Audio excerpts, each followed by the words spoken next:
আমরা যেটা নিয়ে আলোচনা করব আজকে সেটা হচ্ছে সম্পূর্ণ ঘরের মধ্যে কি কি আছে, এটা জাপানি ভাষায় এগুলোকে কি বলা হয় সেটা নিয়ে। যেমন আমি যে বসে আছি, ধরেন সেটা হচ্ছে বসার ঘর, যদিও এটা আমার পেট, শোয়ার ঘর, সাথে আমরা ধরে নিলাম এটা বসার ঘর। হ্যাঁ, তাহলে বসার ঘর যদি হয় তাহলে এটাকে বলা হয় রিবিন্দা।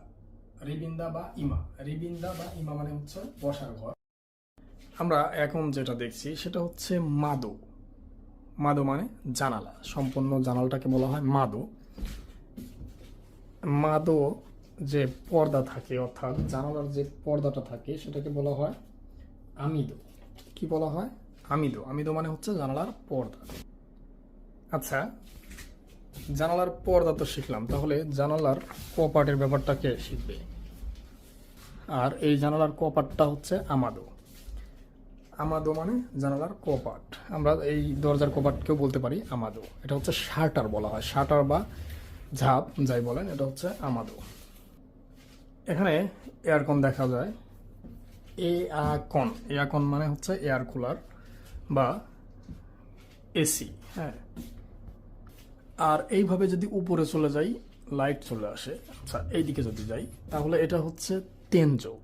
তেনজো মানে ছাদের ভিতরের অংশ। হ্যাঁ, এটাকে বলা হয় তেনজো। আর উপরেরটা যেটা, অর্থাৎ যেটা আমরা বলি ছাদ, ছাদকে বলা হয় ওকুজো। ওকুজো মানে হচ্ছে ছাদ। আচ্ছা, এরপরেও তো অনেক কিছু আছে। এটা হচ্ছে ইস্যু। ইস্যু মানে কি? ইস্যু মানে হচ্ছে চেয়ার। আর কি শেখা যায়? আচ্ছা, বিদ্যুতের কাছে আসি। বিদ্যুৎ যেটা বলতেছে সেটা হচ্ছে কনসেন্তো বলতেছে। হ্যাঁ, এটা হচ্ছে কনসেন্তো। কনসেন্তো মানে হচ্ছে বিদ্যুতিক আউটলেট বলা হয়, এটাকে বলা হয় কনসেন্তো, যেটাতে আমরা চার্জ করি আর কি। তারপরে এদিকে তেরেবি। তেরেবি মানে হচ্ছে টিভি। এগুলা ঘর বাড়ির মধ্যে পড়ে না। তারপরে হোন, নতো।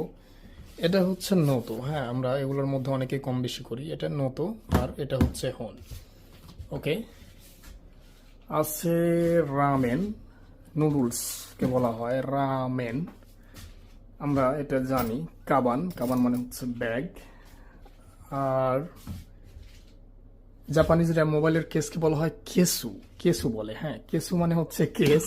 এগুলো ইংরেজি শব্দ থেকে নেওয়া। আর কি আছে? আচ্ছা, এই ধরনের আমরা না শিখবো, আমরা শিখবো আজকে শুধু ঘর বাড়ির ভিতরে যেগুলো আছে সেগুলা। আচ্ছা, ইস্যু শিখেছি, আমরা টেবিলটাকে শিখি। এটা হচ্ছে চুকুয়ে। চুকুয়ে মানে হচ্ছে টেবিল। এই সম্পূর্ণটাকে বলা হয় বেদ্য। বেদ্য মানে হচ্ছে বেড। ওকে, আমরা এখান থেকে যাই। এটা হচ্ছে তাওয়ারু। তাওয়ারু মানে হচ্ছে তাওয়াল। ওকে। আচ্ছা, আমরা এটাকে শিখি। এটা হচ্ছে কাগামি।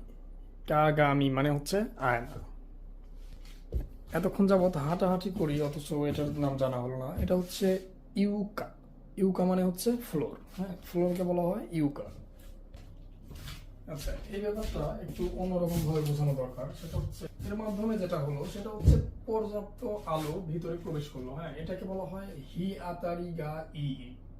হি আতারি গা ই মানে পর্যাপ্ত আলো প্রবেশ করা। আমরা যদি এটাকে বন্ধ করি, তাহলে সাপোজ আমরা এটাও বন্ধ করে দিলাম, তাহলে যেটা হলো সেটা হচ্ছে হি আতারি গা ওয়ামি মানে পর্যাপ্ত আলো প্রবেশ না করা। ওকে, আমরা জানি ই মানে ভালো আর ওয়ারুই মানে হচ্ছে খারাপ। তাহলে হি আতারিগা ই মানে পর্যাপ্ত আলো প্রবেশ করা, হি আতারিগা ওয়ারুই মানে পর্যাপ্ত আলো প্রবেশ না করা। পরে আসি হচ্ছে দরজার কাছে। এটা হচ্ছে দোয়া। দোয়া মানে কি? দোয়া মানে হচ্ছে দরজা। আমরা বৈদ্যুতিক বাল্বগুলো দেখি, এটাকে বলা হয় দেনকি। দেনকি মানে হচ্ছে বাল্ব। হ্যাঁ, আর কি আছে? আমরা এখন যেটা দেখতেছি সেটা হচ্ছে দেনশি রেঞ্জি। মাইক্রো ওভেনকে বলা হয় দেনশি রেঞ্জি। ওকে, ঠিক বরাবর নিচে এটাকে বলা হয় রেইজৌকো। ওকে, রেইজৌকো মানে ফ্রিজ। তারপরে কি আছে? আচ্ছা, সেন্তাক্কি। এটা হচ্ছে সেন্তাক্কি। সেন্তাক্কি মানে হচ্ছে কাপড় ধোয়ার মেশিন, এটাকে বলা হয় সেন্তাক্কি। আচ্ছা, আমরা এখানটাও জানার চেষ্টা করি। সেটা হচ্ছে বেসিনকে বলা হয় এই যে সম্পূর্ণ মিলে আমরা জানি এটা একটা বেসিন। বেসিনকে বলা হয় কি নাগাশি। নাগাশি মানে হচ্ছে বেসিন। ঘর দুয়ারের মধ্যে আর কিছু বাকি পড়ছে কিনা আমার মানে মনে আসতেছে না। যদি আপনাদের এমন কিছু মনে হয় যে আসলে এর মধ্যে কিছু বাকি পড়ছে তাহলে অবশ্যই জানাবেন, আমি সেটার উত্তর দেওয়ার চেষ্টা করবো ইনশাআল্লাহ।